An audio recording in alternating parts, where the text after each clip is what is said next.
You're listening to Into the Valley, a Phoenix Suns podcast, a part of the Brightside Podcast Network. Hello, everybody. Welcome into the Valley. I am Ethan Shutt, joined as always by Ryan Shutt and Philip Russell, coming at you on a Sunday afternoon. Changing it up a little bit here as we are wanting to get together, break down everything we've seen so far in week one. And as I switch my microphone settings to the correct microphone, I will pass it on to Philip. Philip, how are you doing this Sunday afternoon, buddy? I'm good. I've enjoyed the first few days of the basketball season, and I'm ready to chop it up, talking about some real basketball stuff and not just storylines. Feel that. Ryan, how are you doing, bud? Man, this is like the pinnacle of sports time. We've got basketball back, football's on. The World Cup is now officially less than a month out. This is just like peak sports right now, and I'm on cloud nine. I am elated. Life's great. I'm loving it. I have found myself, and maybe it's just like those early relationship feelings, where you're just a little into it more and you just got to pump the brakes. I've been watching any random NBA game I can. Like, it hits 5 p.m. and I'm like, oh, time to watch some Pistons Hornets or enter Sixers last night. Any League Pass game that I can get my hands on, I'm watching. And part of it, I think we've learned this over the past 2 seasons of doing this. I think it makes watching the Suns games more enjoyable when you have a better understanding of who they're going up against, who doesn't match up well, who does match up well, right? Like, just understanding the layout and the landscape of the league, I think, makes you a better basketball fan, even when it comes to cheering for your own team. But I've had such a good time. I think there are so many young players as well that are fun to watch. And maybe that's because we're not getting that with Phoenix, right? Like, this is year 2, maybe 3 of not having like a real exciting young player to kind of rally around and watch and key in on that development. And so I'm having to go elsewhere to scratch that itch. So Magic games have been an absolute joy to watch. They have some great young talent. The Pistons have some great young talent. It's been a lot of fun. Have y'all watched any one game or a couple games that have stood out the most so far with the season rolling? I was going to say, I've enjoyed watching the Nuggets. I think Bones Highland is a fun young player to watch. Jokic is obviously a master at ball movement. There's a lot of fun things going on there. And then I've enjoyed watching the Sixers experiment so far. The other night, Philip's dad actually, I think, tweeted at all three of us asking if we thought Doc Rivers was going to be the first coach out. And I think that'll just be a really interesting narrative. But young players-wise, Bones Highland's one, and then Herb Jones from the Pelicans is another one that I think's got a lot of upside that doesn't get talked about quite as much. But it's been fun for sure. I watched a lot of Bulls. That'll come as a surprise to our listeners. DeMar's first game this season was just unbelievable. He was so good down the stretch. But it's interesting watching the Bulls right now without Lonzo, because it just reinforces the need for a point guard, especially on a team where you have good scorers at traditional two guard, 3, kind of at the 4 and 5 for the Bulls. But you need a guard to facilitate the offense a lot of times, especially if one of your scorers gets stopped, someone who can get the ball and keep it moving. And that's something that the Suns are facing right now as well with the backup point guard. You went ahead and took that right out of my brain. I was literally about to say that is a great kind of segue into some of the stuff we might have watched in the Suns games. But I wanted to go ahead, just in case you are listening and you weren't able to see what was going on in week 1, I want to do a quick recap. So game 1 of the NBA season for the Suns, they played the Mavericks and ended up winning 107-105. This game was bonkers. It was a roller coaster of emotions. It felt like game 8 of the playoffs last season for a good 3, almost 3.5 quarters, before the Suns showed a whole bunch of heart and put together quite a comeback. We had one tweet in particular from the Into the Valley account, which, if you're not following us, at the Valley PHX, where we had pulled up on the ESPN kind of, the win probability that kind of charts up and down. with 8 minutes and 30 seconds left in the fourth quarter, ESPN had the Mavs win probability at 98.2%. So that was with 8 minutes left in the game. ESPN thought it was all but over. So for the Suns to come back, win that one, good bit of revenge, great way to start the season. Fast forward 2 days, they're going to Portland, playing an interesting Trailblazers team. I don't even know how to describe them. They don't have a whole lot to play for from the outsider's perspective, but they've put a bunch of money in around Dame, big extensions, where financially speaking, they are kind of competing. But then you look at the roster and you're like, but are they really competing? You know what I mean? One of those teams. And so I viewed it as a kind of a toss-up going into that game. And the Suns ended up losing in overtime, 113-111. We'll definitely talk more about those two games in detail through some of our upcoming segments and the way we close out every episode, our highs, our lows, and our just so you knows. But wanted to open it up to you guys just in terms of kind of first take, initial reaction. What thoughts come to your mind as you kind of hear how week one went, hearing those scores? And Philip, I guess I'll start with you. One of the big questions the Suns had coming into this season was whether or not they could keep up the defensive level without Jay Crowder. I think the idea that most fans had, which shout out to all the fans who talk about basketball, there was a question about, can the Suns be a really good defensive team when you're substituting in Cam Johnson for Jay Crowder? And I think the resounding answer in the Mavs game especially was yes. In the second half, holding the Mavs to 43 points, 42% from the field, 33% from the three-point line. That level is still there for this team. And a lot of times, even in the Blazers game, and especially down the stretch against the Blazers, I was really happy with the Suns defense, if not for not even just late game heroics from Dame, but constant, consistent throughout the game, incredible scoring from him. The Suns probably win that game by 5 to 10 points fairly easily without like hitting free throws down the stretch. That's what it would have been like, again, because I thought the Suns defense was really good. Yeah. What about you, Rye? I think our lack of depth has been pretty obvious through the first two games. I think that's been one that's been a standout. There's definitely going to need to be some additions made as the season progresses, not to jump ahead with some of the places we're going to go in the show today. But I think that's been one that I've looked at both games so far. And other than Damian Lee in game one getting 30 minutes in and hitting a big bucket, shouts to Philip Russell for seeing his productivity coming. Depth is a big issue, man, and that is my one big concern right now moving forward. Is we've talked about it through the offseason. We've questioned, why aren't we doing more from a signings perspective? And I think we're seeing it come to fruition through the first two games. That I would put our 5 against anybody. 6 through 10, 6 through 11 is a kind of a question mark right now, and that's a little worrisome. All right, real quick. First victory lap of the season for me. I think it'll be a victory lap. Just a yes or no from you boys, gut reaction.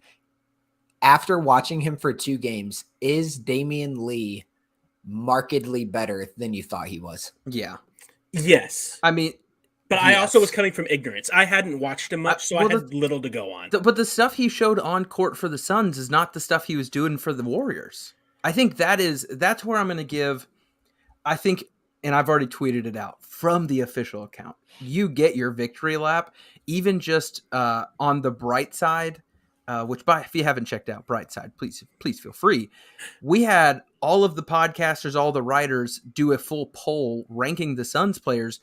I think, and this is off memory, I think memory serves as Damian Lee was ranked somewhere in like the 13th, maybe 12th. I think you had him at like 8 or 9. Whatever you had, it was a clear go against the current, if you will. So no, victory lap, well-deserved. I think the problem for me was I knew coming from the Warriors and the Warriors system, obviously he wasn't going to be trash. Look, the first thing I did, I looked up his minutes from the playoffs last season, and I said, did the Warriors trust him on the court during a very important playoff run that ended with the finals? And the answer was yes. So that at least gave me some level of assurance that he wasn't just a pumpkin out there. Like, he's not going to just kind of sit around and be like, I'm here. but I didn't expect the ginormous balls, if you will, to say, I can take these shots, I can hit these shots. I'm going to look at the crowd and pump them up after a contested corner three. Like, the personality came as a surprise. And defensively, I took your word for what he was capable of. Like Ryan said, I wasn't grinding the tape, but I've been incredibly impressed by him, and one of the few bright spots when it comes to non-starters, I would say. I will say there were a couple late possessions that he ended up going man against Luka on defense that I wasn't super thrilled about. And that left some to be desired. But I was really blown away by the amount of minutes he got game one. I expected maybe 7 or 8 minutes in game one against the Mavs, and the dude came out and carried his weight and then some. And I think he got a lot of love online from guys around the league. The Steph Curry video was great. If you didn't see that, check it out. That was really cool. It was cool to see Steph hyping him up after hitting that shot. But Philip, you got the early win on this season, my guy. And one other Damian Lee related thing. I don't think we can spend too much time on Damian Lee. No offense, bud. The Damian Lee episode. Yeah. The real Dame L, if you will. The big thing for me was him in media day recounting his free agency process.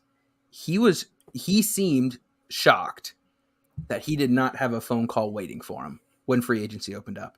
And he kind of owned up to it and was like, it kind of humbled me. It kind of put me in a headspace that I needed to be in. And when this opportunity came, I knew it was the right one. So again, you just look at the Jay Crowders of the world, and this is not a poop on Jay Crowder show, but a guy who doesn't want to be there and be a part of this thing they're trying to build. Damian Lee is like the antithesis of that. Like, he is I am here. I'm ready to contribute.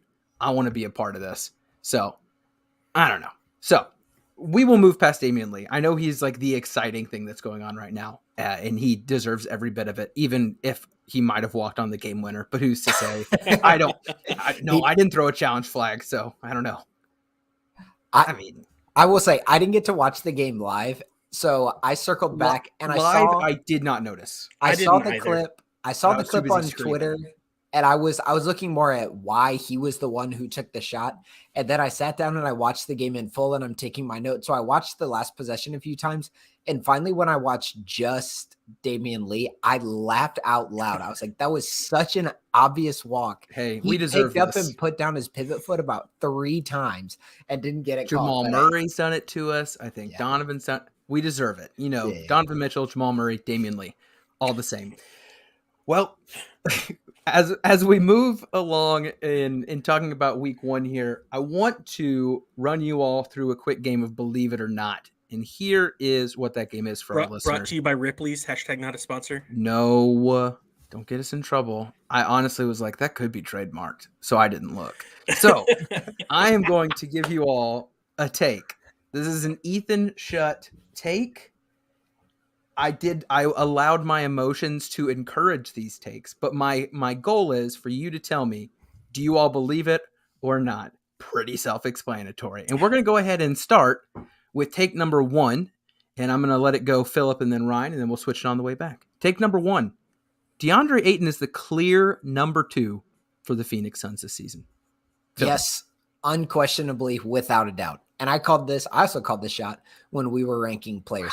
I had no hesitation on that survey putting DeAndre Ayton as the number 2. It was Booker's number 1, DA's number 2. The only question that I had in mind with the starters, and I actually ranked Jay Crowder ahead of Cam Johnson just for fit on the Suns and adding okay offense, but really good defense because he was still on that survey. The bigger question for me was, is Mikal Bridges better than Chris Paul? So I think DA is clearly far and above the second best player on this team. He's defensively sound. It's obvious through 2 games that he's offensively improving. And the Suns can put a lineup on the court without Chris Paul that is extremely good on both ends of the court. The same thing cannot be said about DA. The Suns can't roll another 5 out on the court and have a really good offense and a really good defense. Ryan? Yeah, I've been blown away by Aiton through 2 games. I think he's averaging 22 points a game so far through the first 2 games.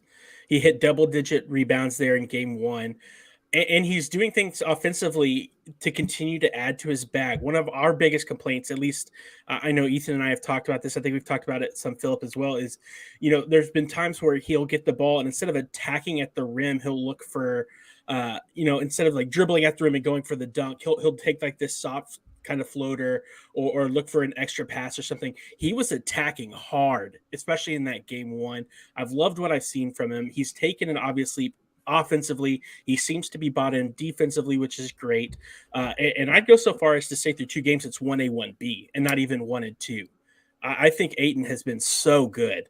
I'm not going to pump the brakes on you there. I think if all goes well, that's where you'd like it to be. But something popped in my mind as I was watching these 2 games and kind of jotting these notes down. When Aiton was getting interviewed during the draft process, which is a very sore subject for me as a Luka stan during those days, which if you ever want to get angry at me, guys, just go to my Twitter, search at Ethan Shutt and the word Luka. You will find a lot of loud tweets during that draft process. But Aiton, with all the assurance it seemed that he was going to be going to Phoenix, proudly proclaimed that he wanted it to be the next Kobe and Shaq. There has not been a moment since he has arrived where I have thought that made any sense. And I think it's not just on him. I think Kobe, Shaq in the younger years were at some of their best when they were running a pick and roll that involved a very mobile Shaquille O'Neal. I saw a lot of moments during these first 2 games where I was like, oh, the big fella's bought in. He's rolling hard. He's catching high, holding high, finishing high. And Booker as a playmaker, a creator, just a facilitator within the pick and roll, I think is also developed to where I'm now seeing this and saying, okay, if we make our identity Booker and Aiton and then fill it out, I think you have your new horizons. I think you can get rid of what might be in some people's head, which is, oh, if Chris Paul tanks, we're screwed. You're like, no. That was last year's identity. The identity is changing. These 2 guys financially are on lock for a long time. If Aiton's where he needs to be, and Ryan called it out, defensively, I thought he was phenomenal again. And I also thought in that Mavs game in particular, and this might be too much, and y'all can tell me to stop. I did not, as a fan who was very in the game, which means my general emotions are high, low. When he got singled out and was guarding Luka one-on-one, I was not nervous. And that is, again, I know who has the advantage, but that's a massive testament to his perimeter defense, where I don't see that and say, oh crap, what's about to happen?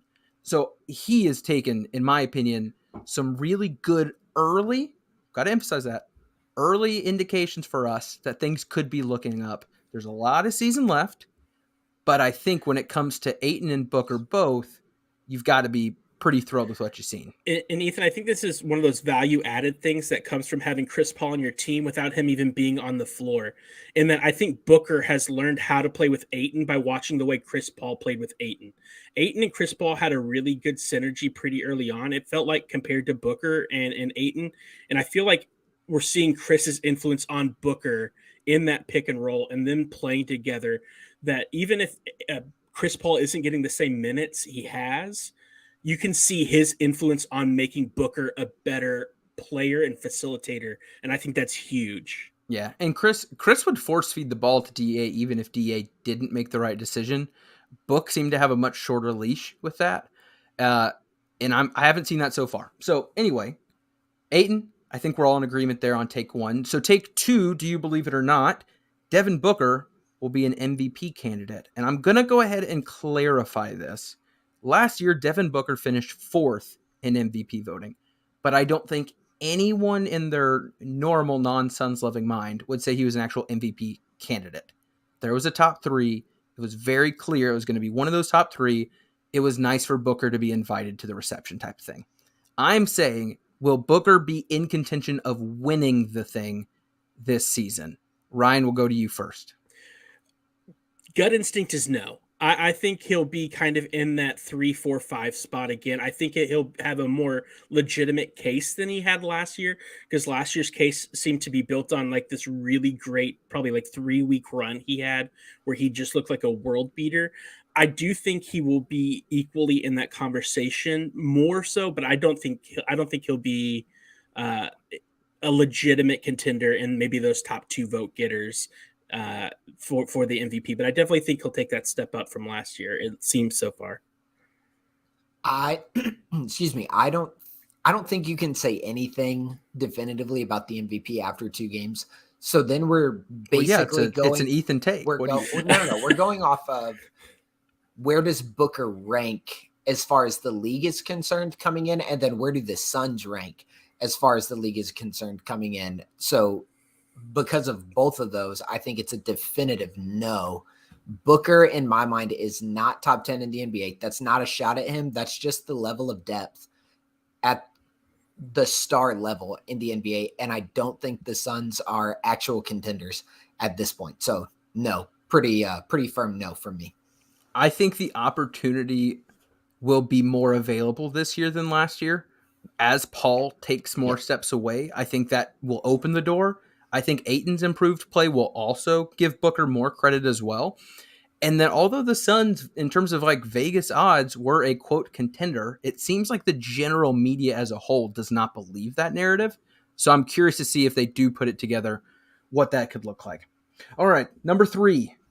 Believe it or not, this season is a make or break season for Mikal Bridges on offense. Philip, what are your thoughts? No, another definitive no. There's a caliber of NBA player who doesn't necessarily have to evolve offensively in order to be a very good NBA player. There's one on the Suns roster right now who's, as they say, not with team on all the box scores. Jay Crowder doesn't evolve his game year to year. We joke about the floater that he added to his game last year, but that's not deal. That's not, it feels like a big deal for his caliber of player, but that's not an evolution to his game. So I'm not saying Mikal is on the same level as Jay Crowder. I think Mikal is better than Jay. But if Mikal is what he is offensively right now for his career, and he can stretch out a 5 to 10 year window with the current skill set that he has, paired with being a really good wing defender, then that is an outstanding NBA career. And he's not going to live or die by adding something offensively to his game this year. There's another question that for the Suns, is it a make or break year with Mikal on offense? And that's TBD. I definitely think that was the direction that my mind was going with that question. Ryan, what do you think? That's the direction I went, and my answer was yes. And especially if you look at the way he is through 2 games. Did you all look at his 3-point numbers so far? I'm going to forgive him. I mean, it's 2 games. I don't think he's hit one yet. Is that correct? No, but he's only taken 2. Right. And to me, that's an issue as well. I'm frozen here. Are you guys frozen? No, you're good. You're good. Well, no longer is he good. No, I'll pick up where Ryan left off. Yeah, he's 0-2. I think because the volume is so small, it makes it very easy for me to not take any conclusions from that, other than it is low in terms of the attempts. I'm not even looking at the makes at that point, but I just feel like this is the 3rd season in a row where we're like, all right, is this the year Mikal is going to creep towards that 18 points a game, 16, 17? And I'm getting close to just saying like, no, that's just not it. Like, that's not a fair expectation to put on him. And that's not something that's going to happen. And we just need to be okay with him being a 12 to 15 point guy and not being a top 3 or maybe 4 offensive option. Look, you didn't have to kick me for my point, okay? No. My only point was that he's only taken 2 threes in 2 games, and I hate that. I picked up me from the show. I picked up what you dropped and carried it home. You're welcome. But what you'll notice about Mikal as well, when DA gets the ball, especially when he gets the ball in the mid post, Mikal and Cam Johnson both are cutting, I think, noticeably more than they did last season. So that might mean Mikal might not have as many opportunities to shoot threes. And what he's trading those out for are slashes to the bucket, which were highly more efficient for him. Some of the most efficient shots literally in the entire NBA last year was a Mikal shot in the restricted area. So that's a good trade-off in my mind. I think that's fair. All right. Now this one, I don't know if this was me going way too far here. It was hard to throw a definitive number. Believe it or not, the Suns need at least 2 more playoff caliber players on the roster to even pretend to be contenders. And for the sake of explanation, when I say playoff caliber, that means if we were to fast forward to the playoffs, these guys would be in the 7, 8, 9 who are getting minutes. So they are kicking out current players who might be getting those minutes right now. So Philip, 2 more players to even be contenders. What are your thoughts? It depends on the guy. Because of some of the salaries that the Suns have, you can package pretty sizable 3-for-1s and you're getting up to 30, 35, 40 mil a year. I don't think there are any 40 mil a year guys that the Suns would be interested in. Is Russ not available? You think 25 to 30 mil a year, that's easily doable for the Suns as a trade piece. And if you're adding a really good guard or wing scorer, then maybe it is just one guy. Yeah. So here's kind of what I said. If it's one of those guys, no, I think it's just one. But if the Suns' top 5 players, who I think we agree currently are the starters, if that stays the same after the additions, then it needs to be at least 2 more guys. Yeah. Ryan, what do you think? That's where I went as well. And one of the names I've seen thrown around by a couple people so far that I don't hate and I think could be a good addition is somebody like Jordan Clarkson from Utah.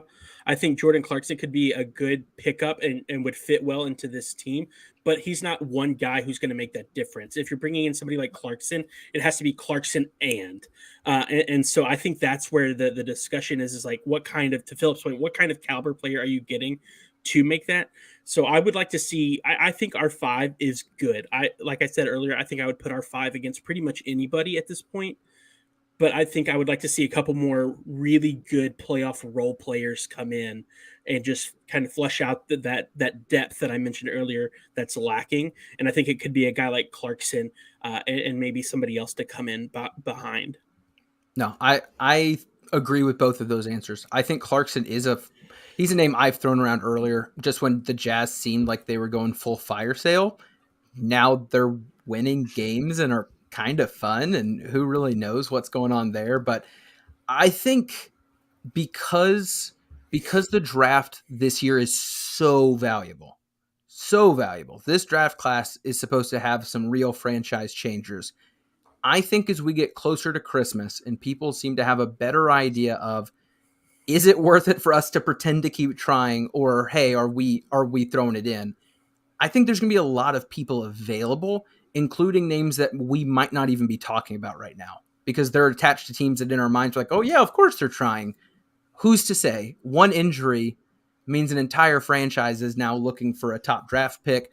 On top of that, there's the complexities right now of, because of the mammoth trades over the last 3 years, there are so many pick swaps out there, and this team owns this team. It's not as cut and dry as the bad teams need to be bad. There's also some middle teams that need to be slightly better, some good teams that might not want, like, it's complicated. And I think that is going to lead to a lot of action happening, which I'm excited for. I think that benefits a team like the Suns, who maybe this is the biggest jinx in the world. There's no way I can see them becoming a big seller, right? There's no, I'm going to be done. I don't want to jinx something. It seems like they will be buying rather than selling. And there's a lot more teams out there who could have those pieces available. But I'm with you, Philip. This is a fantasy football logic for me right now. I think it's really silly when a fantasy football team wants to have 12 players who any one of them might be able to get a start. Screw that. That's too much thinking. Give me a core group that I can depend on every single week. So if that means you're trading, like you said, 3 of our guys on the bench, even if one of them is like our first man off the bench, not to name names, along with some others, make it happen. increase the value on the top end, because those are the guys eating the minutes come playoff time anyway. I think one thing that's probably hurting the Suns, though, is that someone like Dario Saric played 2 minutes in 2 games. That's one where you hope he either is good for the team or gets good to bring value from outside the team. There's just a lot of question marks still. But guys, I liked all of those answers. I don't think anyone came out of it with anything too spicy. I mean, you kicked me off the show. You and your internet bill maybe kicked you off the show. Maybe you should look into that one. Gentlemen, it is a new season. Things change. Lots changes. Players change. Coaches changes. Season previews change. Win totals change. But there are some things that just don't change. It's because they're just right. They were done well. And why should we mess with that? And for that very reason, as we bring this episode to a close, we've got our highs, our lows, and our just so you knows in Phoenix Suns basketball. And Ryan, I'm going to go ahead and give you the honor of the first high of the year. What you got? My high, and this is a layup, but the buzzer beater win over the Mavericks. What a way to start the season. It was a great battle back after we got totally shell-shocked by them in the playoffs last year, to go down at least 22 in night 1 of our season and to give that gutsy performance. I loved it. I just, everything about it was great. I know I am the king of the first few games mean nothing, but that game meant a lot. And I'm really glad we picked it up. And I loved the fight that I saw from the guys. 10 out of 10 would watch again. Great win to start off the season. Philip, what about you, my boy? I really liked the defense down the stretch of both games.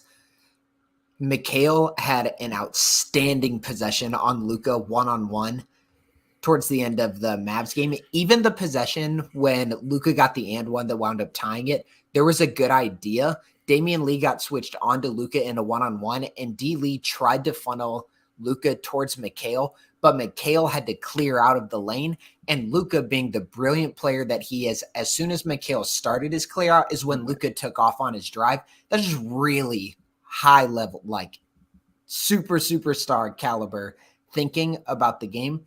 Like the contest at the end of the Portland game, I loved what they did. They put Booker onto Damian Lillard because they were going to double him. So if they're going to send a double at Damian Lillard, who's the ball going to? Anthony Simons. Who was guarding Anthony Simons? Mikal Bridges. And Simons made a great shot over Mikal, but I loved that idea to say, okay, we can save our best defender and force it out of your best players' hands. Really good defense down the stretch of both games. Yep. My high is one that might be a bit controversial. I know it was something people on Twitter did not seem to like, but it is Monty Williams' rotations. And here is why. A lot of them did not make sense, and a lot of them did not work. Right. That doesn't sound very positive yet. I'm getting there. One of the biggest frustrations, I think, from a lot of people last year, Monty's too scared to adjust. Monty's never going to pull Chris. Monty doesn't want to see blah, blah, blah, blah, blah.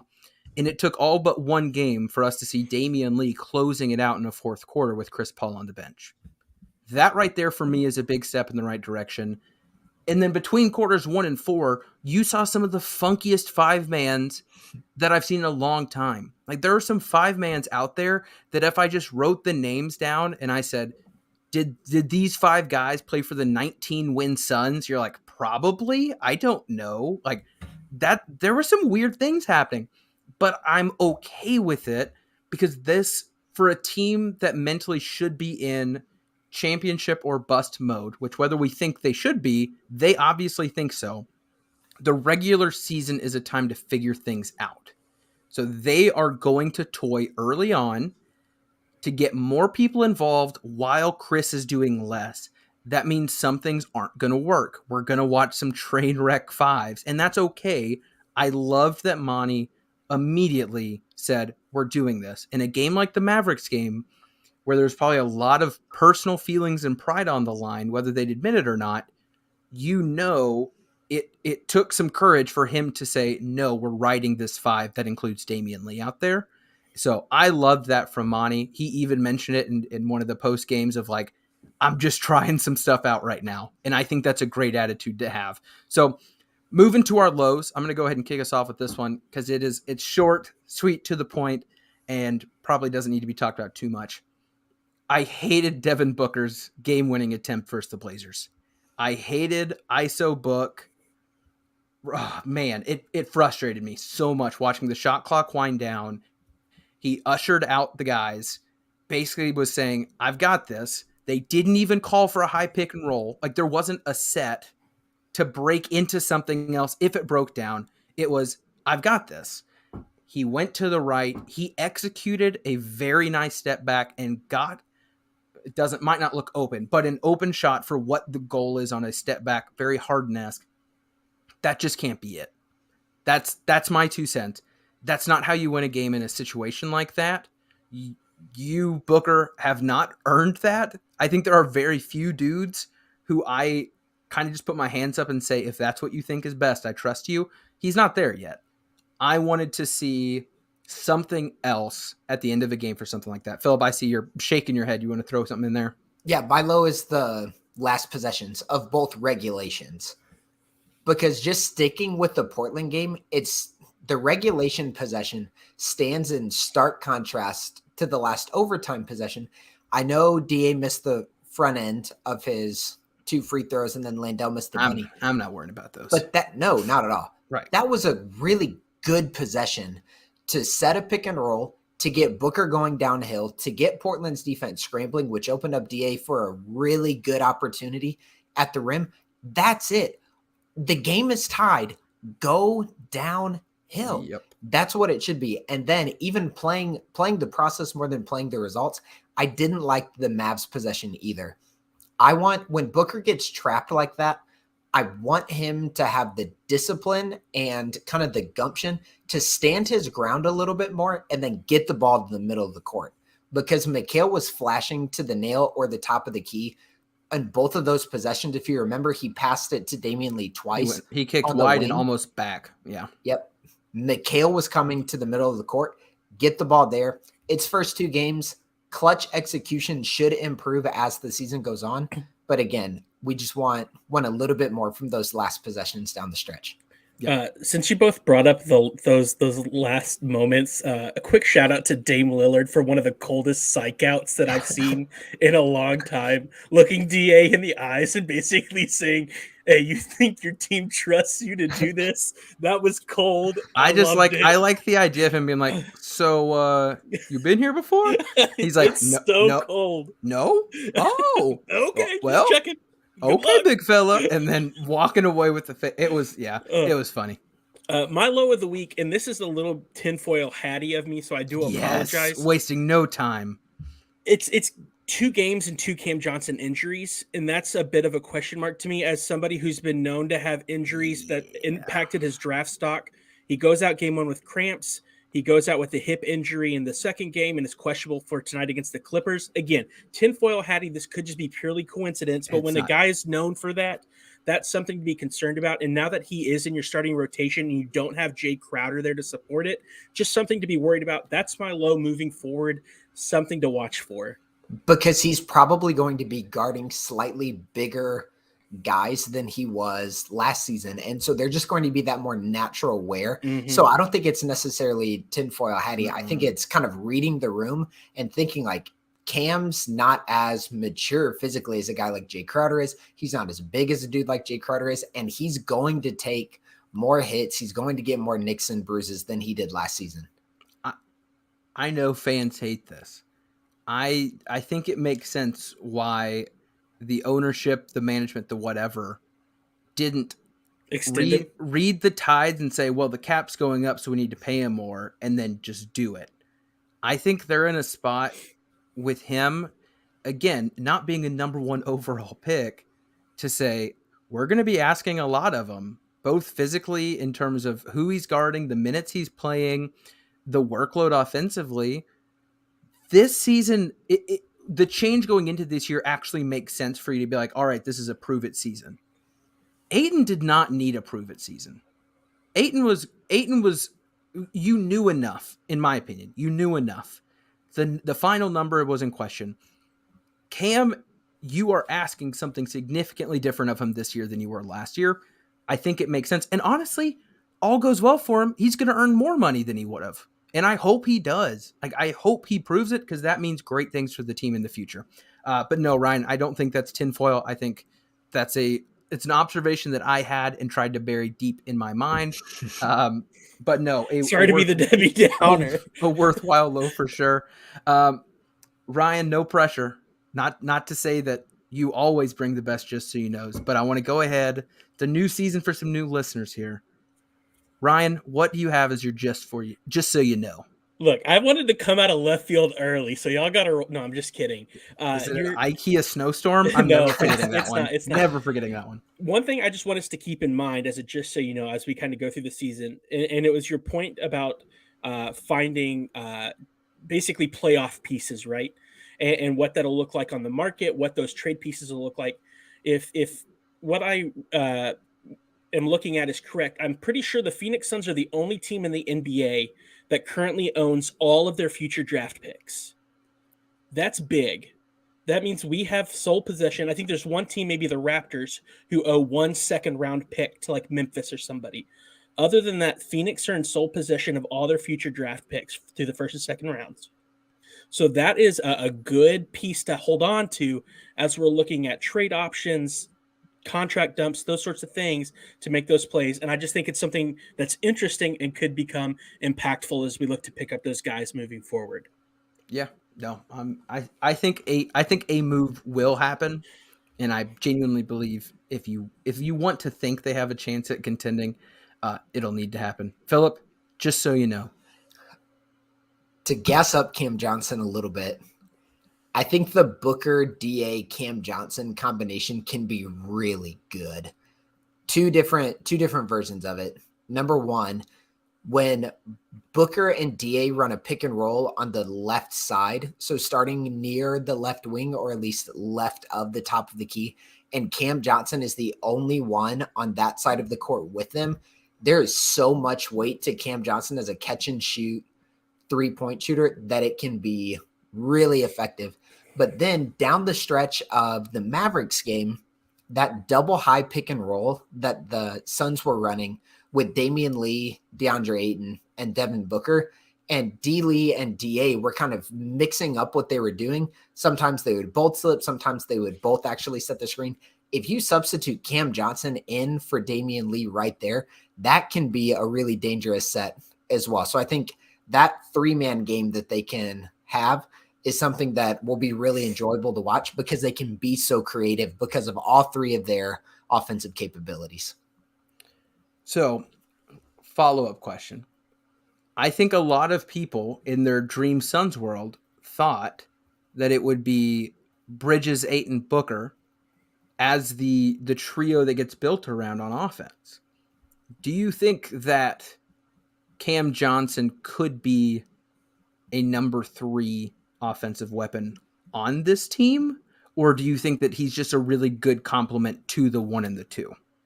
I hope that made sense. Yeah. I think that just flattens NBA offenses a little too much, because the reason that can be effective is, think about if DA slips and he catches a pass and Cam Johnson goes to the opposite corner, Mikhail is going to be on the opposite wing. And if his defender is getting sucked in towards the lane, he's a capable catch and shoot 3-point shooter, but also his cuts off of DA's rolls are really good and they're deadly as well. So I think it's more 5 guys on the court who are complementing one another than trying to say like who is the number 2, number 3 exactly.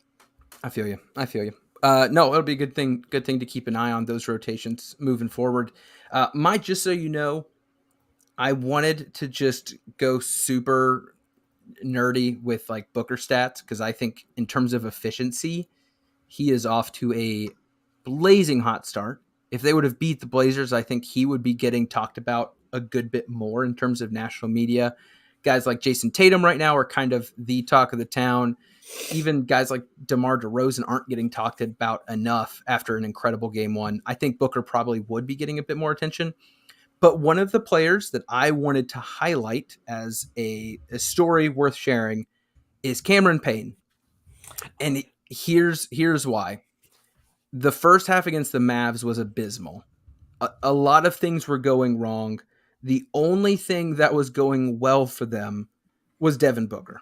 The next closest bright spot would be like Ayton, who was 2 of 3, but in foul trouble. Cam was 3 of 6. Cam Payne in the first half had 846 of gameplay, 0 of 3 from the field, 0 of 1 from 3. It would have been very easy, especially seeing which guard ended up getting benched in the second half. It would have been very easy for Cam Payne mentally to either try to do too much or slip or falter in some way. But I thought one of the biggest turning points of that second half was Cam Payne getting himself going, getting some confidence and playing well for others. He ended up in his 10 minutes of second half time, 3 of 4, including 1 of 1 from 3, and it was a big one. I thought that was huge. And I think when you see how Damian Lee slips into Chris Paul's place, I think it creates a better fit for Cam Payne, to where Cam Payne doesn't have to be the backup point guard in the sense of covering offensively and defensively in big moments. Being able to use Cam as just a spark plug when things go well, and then being able to kind of offload that onto someone else as the defense starts to adjust. I thought it was great. I thought it was good to see him come out, have a good game one, a good recovery after a rough first half. And the Suns, again, just to kind of take it on the chin and come back and keep fighting, something we didn't see them do last year. So that was it for me. Cam Payne, proud of you. Hope you keep it up. Gentlemen, we have ahead of us here, before we bring this thing to a close, a pretty brutal week of basketball starting tonight, which if you are interested in keeping up with our thoughts about tonight's game, I don't know who other than myself will be watching it live. I know time zones and having small children sometimes can affect that. But you can follow us on Twitter at the Valley PHX. We will be probably having some sort of stupid commentary throughout that game. But the Suns start tonight at 9 p.m. Central Time against the undefeated Clippers. They then follow that up with, that sucks, Tuesday night on TNT against the Warriors, Friday night on ESPN against the Pelicans. And that's a horrible week. That's a tough week. It'll be fun, but no gimmies. We'll probably record next Sunday afternoon again before they play the Rockets that evening. Hopefully a game that we can be a little less nervous about. Guys, to close, Clippers, Warriors, Pelicans. What's the Suns' record for week 2? 1-2 for me. I think we beat the Pelicans. I think we dropped 2 straight going into the Pelicans. But Zion's going to drop like 35 on us. 1-2, beat the Clippers, lose to the Dubs and Pelicans. Ooh, okay. I'm gonna go 2-1. I'm gonna go Hopeful. 2-1. We're gonna beat the Clips. We're gonna lose to the Warriors, and then we will win a. I almost got too far. We'll win a close one against the Pels. I think if there's one game where there's the highest chance of a comfortable win, it's tonight, which goes against conventional wisdom with people in the Clippers' massive team. I just think if there's one game where the Suns just take care of business, it's going to be tonight. So we got a 2-1, 2 1-2s. Gentlemen, pleasure as always getting to talk to you. We look forward to recording Sunday. If you have not already followed us on any of the podcast platforms, feel free to do so at the Brightside Podcast Network. For Philip and Ryan, I am Ethan. This is Into the Valley Phoenix Suns podcast. We out. Go Purple.